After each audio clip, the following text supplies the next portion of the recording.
Separating the art from the artist is a debate that often comes up when our favorite musicians, writers, and actors have been exposed for their problematic views or actions. Today's easy access to information due to the internet has revealed issues in artists' personal lives or past issues with their history faster than ever before. And it seems like the normal response is putting fans in a position to either defend or abandon the creators of the art that they really enjoy. Consider Kanye West, a musical genius whose brilliance has been paired with controversial and radical comments, the most recent of which were directed at the Jewish community. So can we continue enjoying his music while condemning his words? A few years ago, when XXXTentacion faced allegations of domestic abuse, it raised questions in a new generation of young listeners about how we engage with the art of those that are accused of doing terrible things.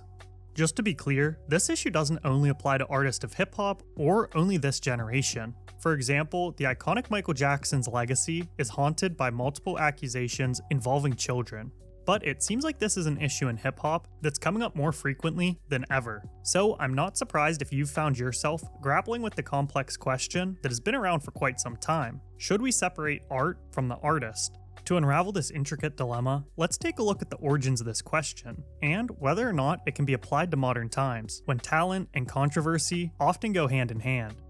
From a historical standpoint, the idea of separating art from the artist was first introduced under the New Criticism of the early 20th century, which was a time when English literature was heavily analyzed and prioritized over classical literature. This academic idea became extremely popular as a more scientific-based tool for analyzing and reviewing poetry. And despite it being just one of many different ways to analyze art, it's the one that set the guideline for many in-depth analysis of literature and other creative works. New Criticism emerged around the same time that science was becoming the most prestigious and popular way of thinking about the world, leaving the arts and humanities looking a little shabby and imprecise by comparison. If literary criticism was to become more objective like a science, then critics had to find a way to strip away the mysticism of trying to climb inside an author's mind to see what they might be trying to subliminally communicate to the reader. Instead, the text had to stand on its own, and if it didn't, the new critics argued that was enough to prove it wasn't really good art.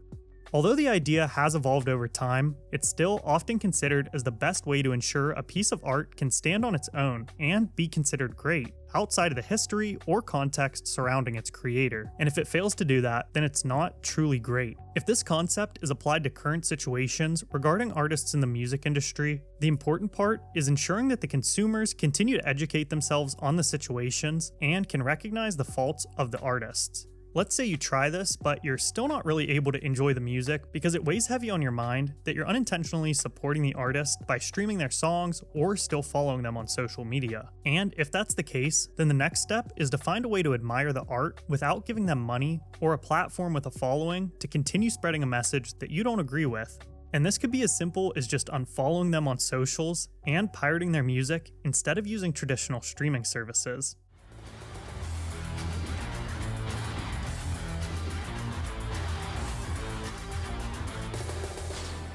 With that being said, I still want to talk about an important point. Regardless of whether or not someone's accused of doing something we disagree with, we should still resist the temptation to idolize artists and celebrities by putting them on a pedestal. I think we live in an era that's heavily focused on celebrity worship, and we falsely inflate the importance of everything they do. At the end of the day, they're just humans too, and that means they're not perfect. I think it can be harmful when people start obsessing over others they don't have a personal relationship with. We should try to be more intentional about acknowledging the art without putting the artist on a pedestal.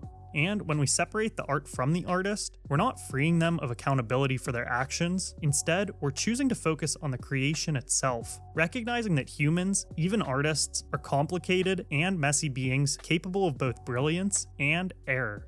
In conclusion, the question of whether we should separate art from the artist is still pretty tricky, and I don't think there will ever be a black and white answer to the question, even with different approaches like New Criticism. It's a personal journey that everyone's going to have to navigate on their own. I believe we can still appreciate someone's artistic legacy while still acknowledging the social footprints that were left behind by the artist, both good and bad. It's a delicate dance between appreciation and accountability, a dance that reminds us even in the realm of art, ethics and responsibility should always be kept in mind.